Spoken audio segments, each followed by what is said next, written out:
Aleluia. Glória a Deus. Glória a Deus. Queridos, hoje, como é o nosso. Comemoramos, né? O nosso 7º aniversário, não aqui nesse lugar, mas o 7º aniversário como Comunhão Cristã ABA, aqui em Joinville, desde o início, né, da nossa história, como grupo familiar, até chegarmos até aqui. Iniciamos numa casa, numa residência, inclusive os irmãozinhos queridos estavam ontem conosco aqui, né? Eu falei Joinville, Curitiba, fazenda, né? Mas Pomerode, né? Eles vieram da cidade de Pomerode, aqui próximo a Blumenau, até aqui. E tudo isso iniciou-se na sala da casa desse casal.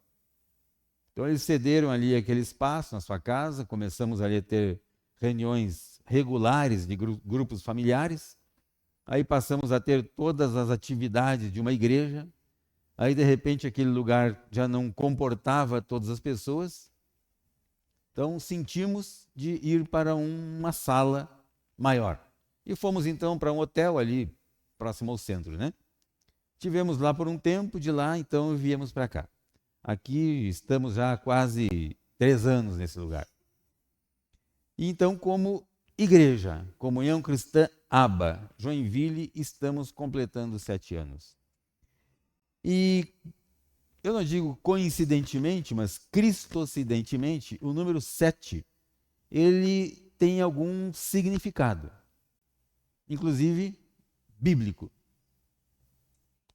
O número 7, queridos, ele vem revestido de alguns significados. E um destes significados é plenitude, totalidade, consolidação, estado perfeito. 7. E a palavra de Deus, ela também nos fala a respeito de ciclos. E o número 7, ele fala a respeito de um complemento, de 2 ciclos. Um ciclo de 3 anos, mais um ciclo de 4 anos. E desde que eu aprendi a contar, 3 mais 4 dá? Isso, muito bem, aprendeu a contar também, né? E queridos, o número 3, ele fala da Trindade, Pai, Filho e Espírito Santo. O número 4, ele fala dos elementos, também dos elementos. Quais são esses elementos? Quem lembra disso? Água, né? No início de tudo havia o quê? Água, né? Depois terra, o fogo e o ar. Esses elementos. Esses elementos. Interessante que o número 3, ele também fala sobre algo na Bíblia. O número 3 aparece por inúmeras vezes. O número 4 aparece por inúmeras vezes, assim como o número 7. Ciclos, não é? De 3, de 4, de 7, de 10, de 40, de 100, de 400. O que mais? Ciclos de 1000, de 2000. E hoje, por sinal, se nós formos fazer a cronologia da história bíblica, nós já estamos no 3º dia, após o nascimento de Jesus. Já se passaram mais de 2000 anos, portanto, entramos no 3º dia. Na cronologia bíblica, desde o início da história bíblica, nós já passamos, não é? Do 6º ano, 6.000 anos. Estamos indo para 7.000 anos. Desde que começou a contagem conforme a cronologia bíblica. E o número 3, coincidentemente, ele fala também de que Jesus, após a sua morte, ele ressuscitou no 3º dia. Quando os pais de Jesus perderam Jesus, que eles foram até a festa, né? Festa da Páscoa, E ali então muitas famílias saíam das suas cidades e iam até Jerusalém para as festas, né?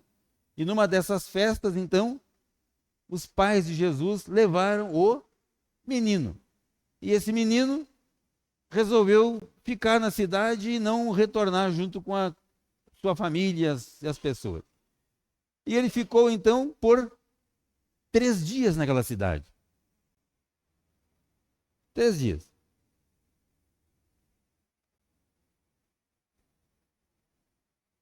Quando nós vemos também o número 4, ele aparece em alguns sintomas. Lázaro, quando Lázaro, uns falam que ele morreu, né? E ressuscitou, mas na verdade Lázaro dormiu, segundo a Bíblia. E no 4º dia, então, Jesus chegou até o túmulo e falou: Lázaro, vem para fora. 4º dia. E o número 7, queridos, ele se repete de uma maneira até bastante interessante, né? O qual eu gostaria que nós falássemos a respeito disso, né? Eu falei então sobre o significado, né? Perfeição, santidade, totalidade, plenitude. Tudo isso, não é? E quando nós falamos em plenitude, no livro de Gálatas, no capítulo 4, está escrito assim: porém, quando chegou a plenitude do tempo, Deus enviou o seu Filho. Quando chegou a plenitude do tempo. Então, queridos, o título da mensagem de hoje é Um Novo Tempo. Que nós cremos que a partir desse momento, a partir desta celebração, a partir de que nós entramos no 7º ano, muitas mudanças já ocorreram aqui nesse lugar, não só espiritualmente aqui nesse templo, nessa igreja como corpo, mas também na vida de cada um de nós. Na minha vida estão ocorrendo mudanças, algumas já iniciaram há mais tempo, né? Mas os meus cabelos já não são os mesmos. Mas na vida de cada um que nos acompanha, nós temos observado, nós temos acompanhado. Pessoas vêm aqui e trazem testemunho de mudanças na sua vida. E a principal mudança, queridos, é causada pelo nosso entendimento. Uma nova forma de pensar, uma nova forma de ver as coisas, uma nova forma de receber aquilo que a palavra de Deus diz que Ele já nos deu. E se Ele me deu, então isso é meu. É como você ser um aniversariante. Aí chega um amigo, uma amiga, um familiar seu, ele entrega um presente.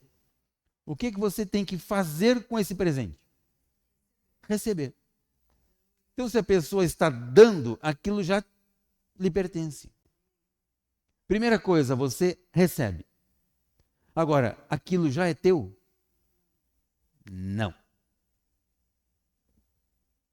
Para que aquilo de fato passe a pertencer a você, você precisa agradecer. Então, queridos, a palavra diz que Ele já nos deu todas as coisas. Nós já recebemos todas as bênçãos espirituais nas regiões celestiais, em Cristo Jesus, em quem nós cremos. Então, se Ele já me deu isso, eu preciso crer e receber. Agora, à medida em que eu creio e recebo, eu agradeço. E quando eu agradeço, isso começa a se cumprir na sua vida. E assim, pregador, mas eu não acredito nisso. Queridos, não interessa se você acredita ou não. A palavra de Deus diz que é assim. Então, se você ainda não acredita, creia e receba. Creia e receba. E você verá isso se cumprir na sua vida. Amém? Muito bem. Além de significados bíblicos, né, existem também alguns significados místicos que, naturalmente, algumas pessoas conservam a respeito do número 7, né? Um dos mais conhecidos é quando alguém fala assim: ó, é o seguinte, eu vou te contar um segredo aqui, mas esse segredo precisa ficar guardado a 7 chaves. Por quê? Significa que é uma coisa muito bem feita. Olha, o negócio é o seguinte, não pode sair daqui, né? Reserva isso só para você. E tem aquela história também, fala, pois é, o gato tem 7 vidas, né? Dependendo de como ele for atropelado, né?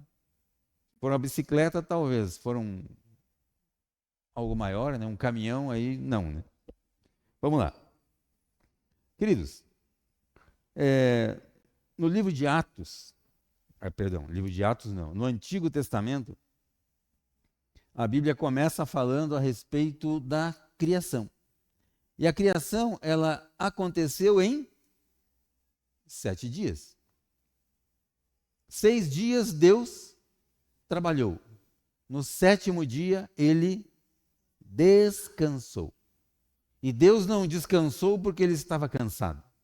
Deus descansou porque tudo que ele tinha que criar já estava feito, estava consumado. Então, 7 significa descanso. 7º dia. Deus descansou. Também nós vemos alguns juramentos, né, ou alianças que eram feitas. Para isso, essas alianças, juramentos, eles eram selados através de sangue. E esse sangue era de 7 animais. Antigo Testamento. Já no Novo Testamento, nós podemos ver no livro de Mateus, quando Jesus fala sobre perdoar, aí pergunta para ele, escuta, mas que negócio é esse de perdão mesmo? Quantas vezes nós devemos perdoar? E ele fala o quê? 70 vezes 7. Percebam que tudo é múltiplo de 7, né? 70 vezes são 10 vezes 7. 70 vezes 7. Né? Logo em seguidinha, nós vemos também quando aquela história lá no livro de 2 Reis, né? Quando aquele leproso vai pro Naamã, né? Ele vai procurar Samuel, e Samuel fala assim, ó, seguinte, Natã, perdão, o profeta Natã fala para ele, vai e lava-te 7 vezes no Rio Jordão. Então vejam como o número 7, ele aparece por vezes na Bíblia, né? No livro de Apocalipse, fala a respeito das 7 trombetas. Então, queridos, isso é profético. Essa nossa celebração, ou você pode estar pensando, escuta, mas por que está falando tanto assim do 7º aniversário? É que no 6º nós não falamos tanto, porque no 6º não tinha muito para falar. Que sabíamos, nós acreditávamos que chegaríamos ao 7º aniversário. Então, tudo isso veio se reservando para o 7º aniversário. Muito bem. Vamos lá. Eu quero convidá-los agora a ler comigo o livro de Lucas, no capítulo 2, versículo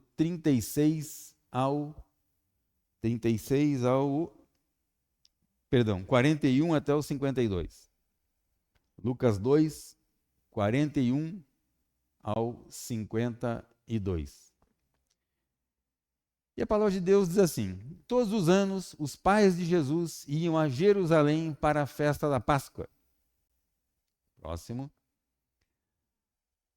Quando ele atingiu os 12 anos, foram a Jerusalém, segundo o costume da festa. Terminados os dias da festa, ao regressarem, o menino, queridos, guardem esse nome na sua memória aí.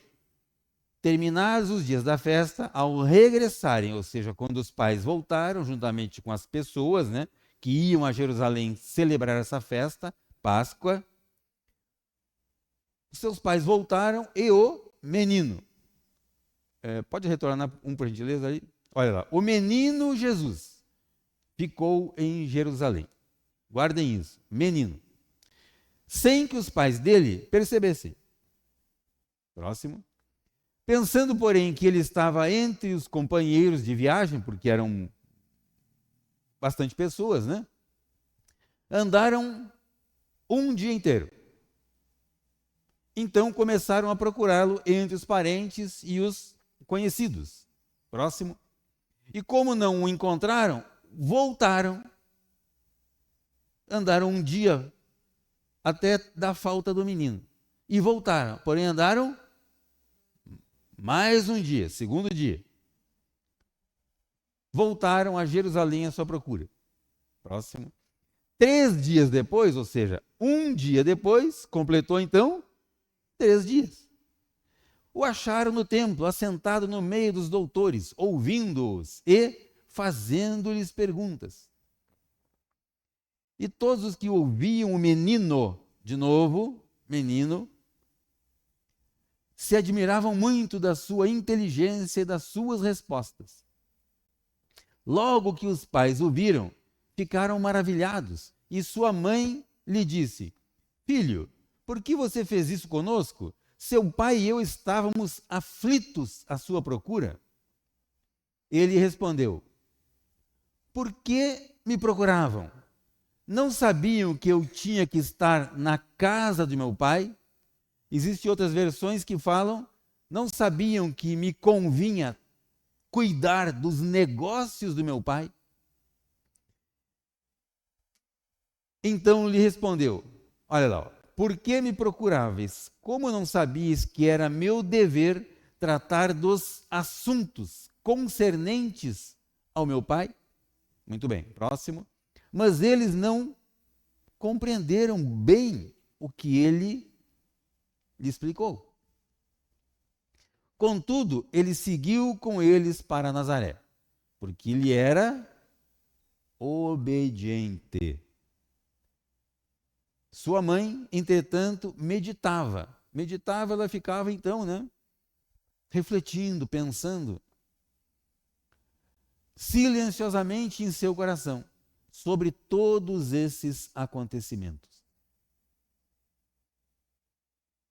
Todos esses acontecimentos. Muito bem, queridos. Já havíamos falado, né, sobre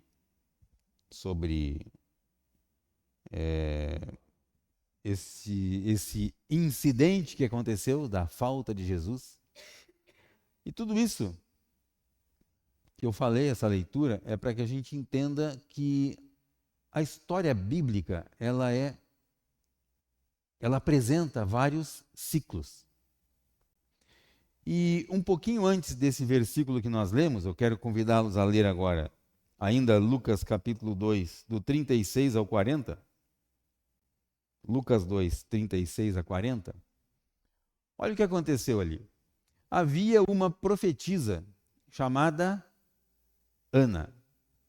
Agora há pouco nós tínhamos uma Ana aqui, né? Isso.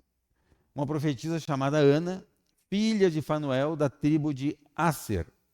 Ela era bem idosa, tendo vivido com o marido 7 anos. Desde que tinha se casado. Agora era viúva, portanto, há bastante tempo, né? Era viúva de 84 anos. 84 anos, queridos, se a minha calculadora está correta, são 12 ciclos de 7 anos. Certo? Quantos discípulos Jesus tinha? 12. Muito bem. Vamos lá. Agora ela viu de 84 anos, ela não deixava o templo, mas adorava dia e noite, com jejuns e orações. E chegando naquela hora, dava graças a Deus e falava a respeito do menino. Isso aconteceu quando eles levaram o menino para a apresentação no templo, né? Levaram Jesus para ser apresentado no templo. E naquele momento estava ali, então, essa profetisa, essa senhora idosa, né? E ela falava a respeito do menino a todos os que esperavam a redenção de Jerusalém.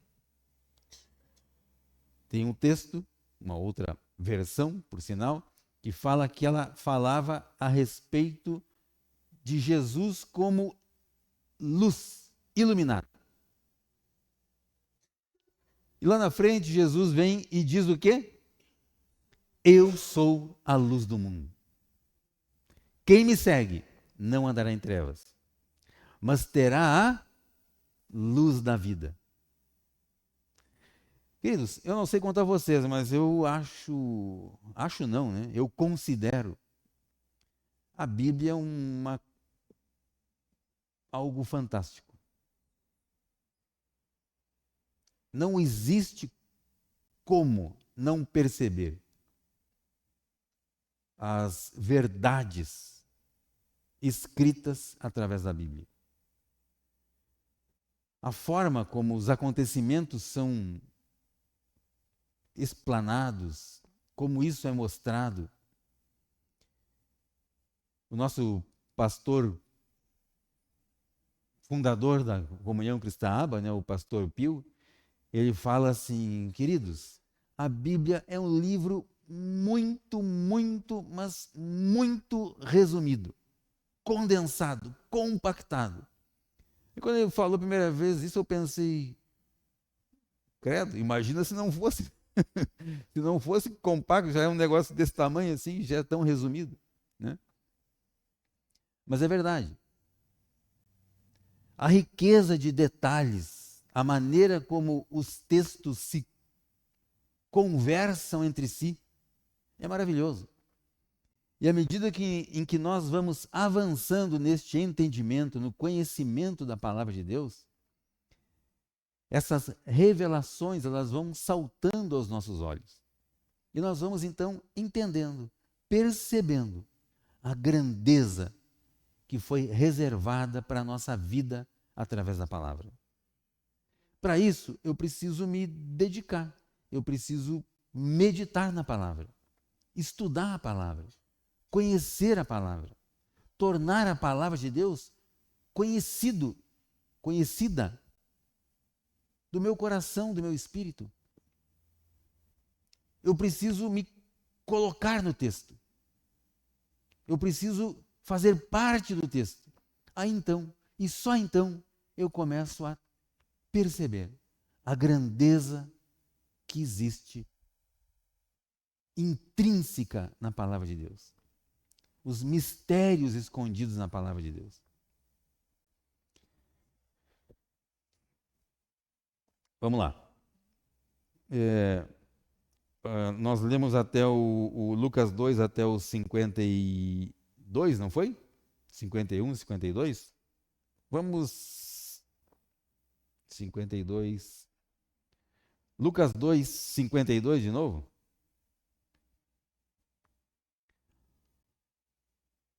Olha só. O que fala ali, ó.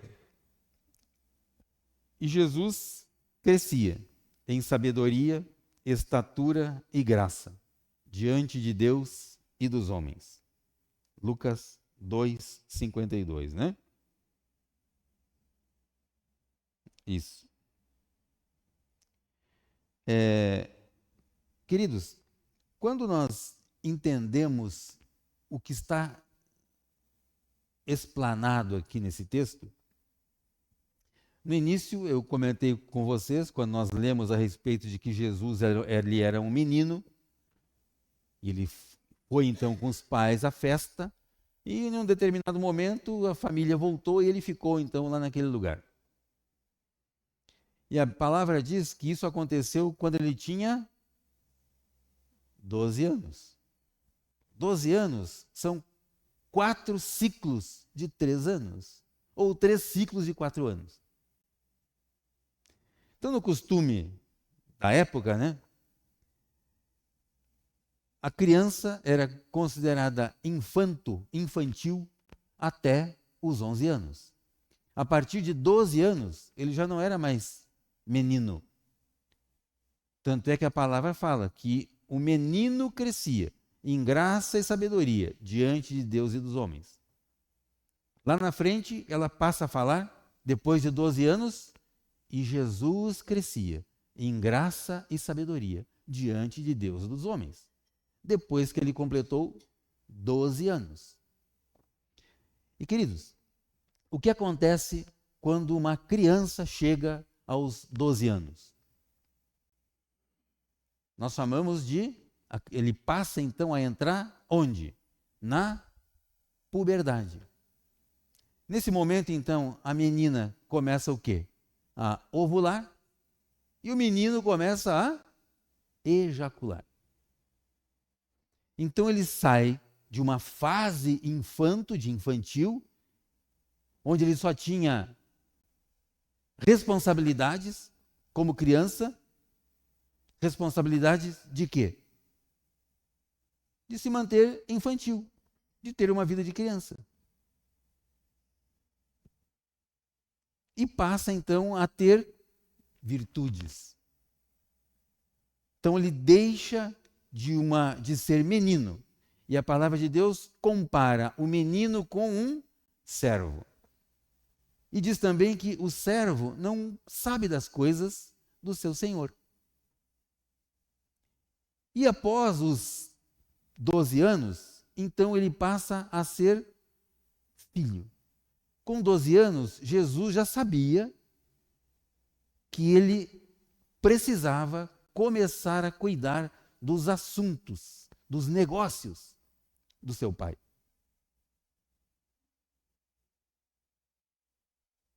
Isso não significa que ele já tinha atingido a idade adulta. Mas com 12 anos, pelo costume hebraico, a criança, ela já não era mais criança. Agora, ele já pode cuidar dos assuntos do seu pai. E nesse momento, queridos, nós deixamos de ter uma visão de menino ou servo. E o servo, o que ele faz? Ele faz as coisas para receber algo em troca. O menino, tudo que ele faz para receber algo em troca. Ele faz para receber, para ser visto, para que os pais elogiem o seu trabalho. Agora, o filho, não. O filho, ele faz porque ele entende que aquilo pertence a ele. É a mesma diferença entre um empregado e um trabalhador. O empregado, ele trabalha pelo seu salário. O trabalhador, ele trabalha para revelar as virtudes que ele tem.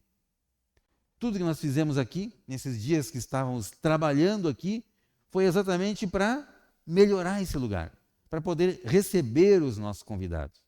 E cada um que trabalhou aqui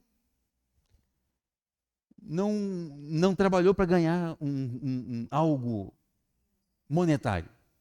Muito menos muito obrigado, um tapinha nas costas. Não foi para isso.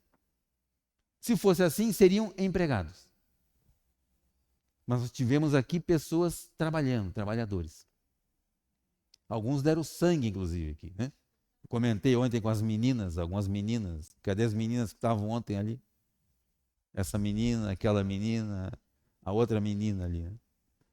Eu falei, poxa vida, alguém comentou alguma coisa assim? Ah, não, pois é e tal. Pô, dei o sangue aqui. É igual eu cortei o dedo ali fazendo negócio. Derramei o sangue ali. Então, queridos, quando nós entendemos a diferença que existe nessa mudança de fase na nossa vida, e qual é a fase que eu estou me referindo? Antes dos 7 anos e depois dos 7 anos dessa igreja.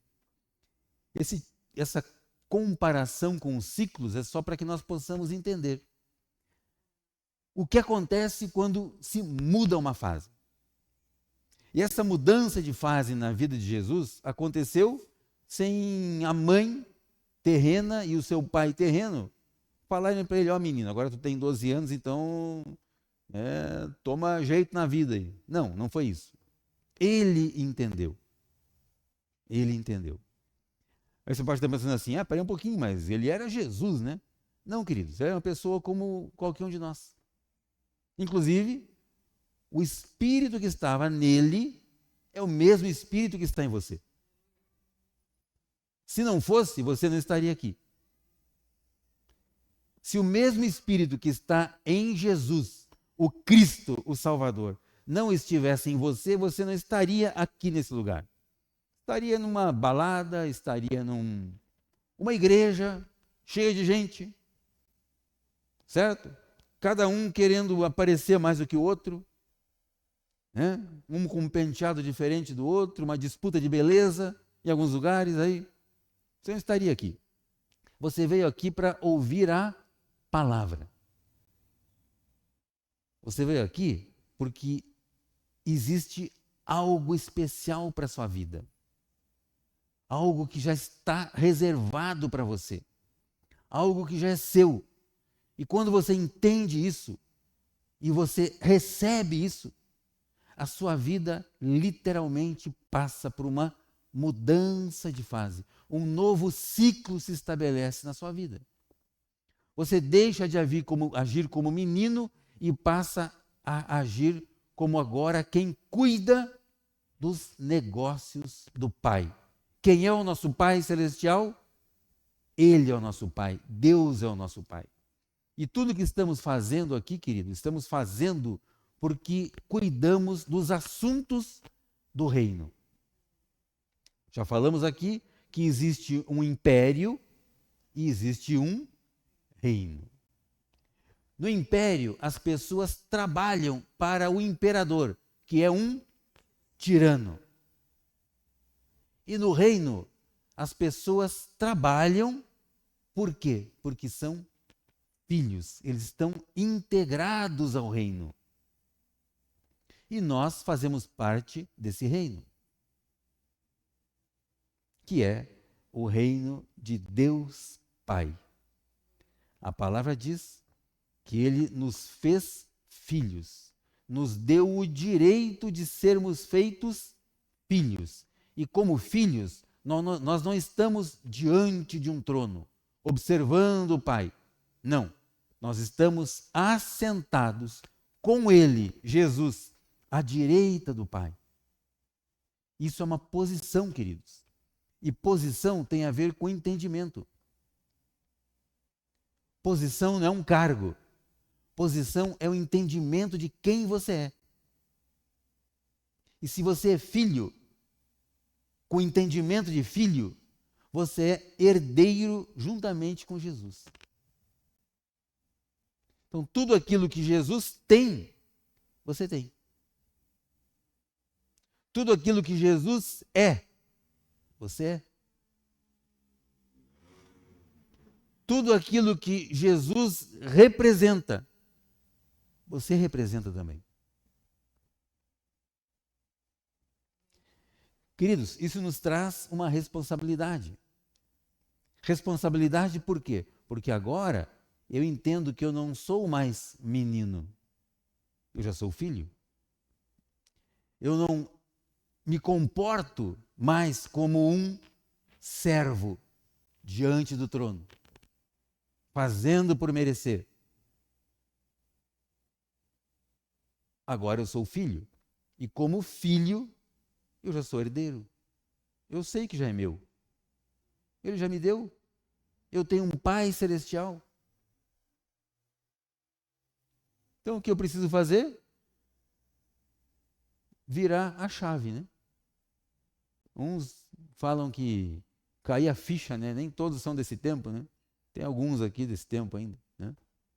Caiu a ficha. O que significa? Completou uma ligação. Completou. Então, o meu entendimento, ele passa a ser completo.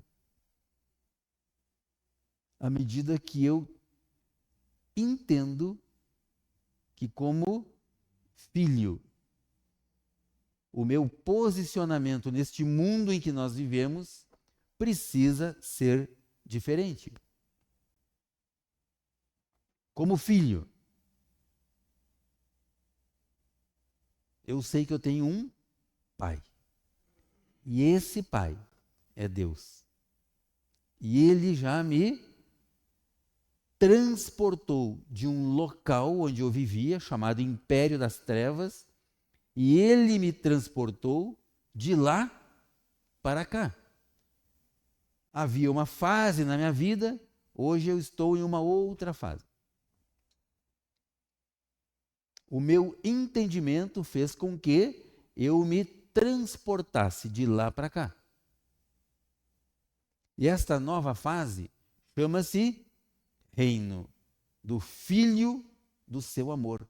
Amor de quem? De Deus. Então, se eu sair do império das trevas, estou aqui no reino do Filho do seu amor, eu estou juntamente com ele. Maravilhoso, né? Maravilhoso. No livro de Gálatas, capítulo 4, versículo 4 a 7, Gálatas 4, 4 a 7, olha o que a palavra diz. Mas quando chegou a plenitude do tempo, plenitude, queridos, é o estado perfeito. Deus enviou seu filho, nascido de mulher, nascido sob a lei, para resgatar os que estavam sob a lei, a fim de que recebêssemos a adoção de filhos. E porque vocês são filhos, Deus enviou o Espírito do seu Filho aos nossos corações, ao meu e ao seu coração. E porque vocês são filhos, Deus enviou o Espírito do seu Filho, certo? E este Espírito clama, Abba, Pai. Abba, Pai. Assim, você já não é mais escravo, servo. Porém, você é filho. E sendo filho, também é herdeiro. Maravilhoso, né? Maravilhoso. Cris, eu não sei quanto a você, mas cada dia, eu fico mais encantado com a Bíblia. E se você tem uma Bíblia só na sua casa, e é natural, né? Tem pessoas, eu tenho a minha Bíblia, aquela Bíblia de estimação, né? A minha esposa, por exemplo, tem uma lá, uma mais antiguinha lá, que você nem... Já está toda ela, como é que é? Grifada, rabiscada, anotada, assim. Ela quase que escreveu uma outra já, né? Por cima ali, né? E temos várias Bíblias em casa, né? Mas faça isso, né? Procure outras versões. Existem muitas versões, cada uma assim traz um sentido diferente à frase original, né? Uma tradução original. Então procure ter mais versões de Bíblias em casa. Mas não só para deixar lá na estante, né? Mas leia, né? Também. Né? Hoje nós temos aplicativos aí nos... Você pode estar pensando assim, pô, mas o pastor está falando de Bíblia e não tem nenhuma Bíblia lá com ele. Pois é, está no aplicativo aqui. Então, queridos, a mensagem de hoje é essa. Um novo tempo na sua vida. Por quê? Porque nós queremos que nós atingimos um outro estado. E este estado é um estado de totalidade. Não só aqui na igreja, mas na nossa vida. Queridos, existe toda uma ambiência ao nosso redor. Vamos viver isso. Vamos internalizar isso na nossa vida. Tenha isso em mente.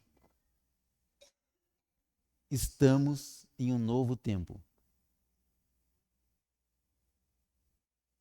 E este novo tempo ele traz mudanças às nossas vidas, às nossas famílias, aos nossos filhos, aos nossos negócios, à nossa vida secular. Mudanças. Por quê? Porque juntamente com este novo tempo, isso nos traz também um novo entendimento a respeito das verdades da palavra de Deus para a nossa vida. Vamos viver intensamente aquilo que a palavra de Deus reservou para nós. Vamos adotar esses princípios bíblicos e praticar na nossa vida. Queridos, você verá o resultado disso. Caso contrário, a palavra de Deus não é verdade. Porém, a palavra de Deus é a verdade. Faça isso e você verá o resultado acontecendo na sua vida. Amém? Muito bem. Vamos nos colocar de pé? Eu quero fazer uma oração nesse momento a respeito disso, né? E também pela sua semana. Depois disso eu quero chamar uma pessoa aqui, nós vamos fazer mais uma oração, né? Então hoje também é o dia do ciclo das orações. Vamos fazer ciclos de 3 orações e aí por aí vai. Pai Celestial, graças te damos. Queremos agradecer, Senhor, pela tua palavra. Agradecemos, Pai, pelo Senhor ser Deus em nossas vidas. Agradecemos porque o Senhor nos deu o teu Filho. Agradecemos porque cremos no teu Filho. E cremos também na palavra que o teu Filho nos deixou. Pai Celestial, eu quero declarar agora uma mudança de entendimento na vida de cada um, na mente de cada um, no entendimento de cada um, a respeito daquilo que a tua palavra já nos deu. Pai Celestial, nós somos gratos porque sabemos que aplicando os princípios da tua palavra em nossa vida, nós obtemos êxito naquilo que fazemos. E eu declaro, Pai, cada um aqui nesse lugar, tendo a sua mente transformada pelo poder da tua palavra, pelo poder do teu Espírito. Pai Celestial, permita que nós possamos alcançar esta plenitude, esta totalidade, esta santidade que a tua palavra diz que nós temos e nós vivemos e que nós recebemos em nossa vida. Declaro, Pai, uma semana abençoada na vida de cada um, uma semana recheada, regada de vitórias e de conquistas e de revelações do teu Espírito ao nosso espírito nesta semana, Senhor. Amém. Glória a Deus.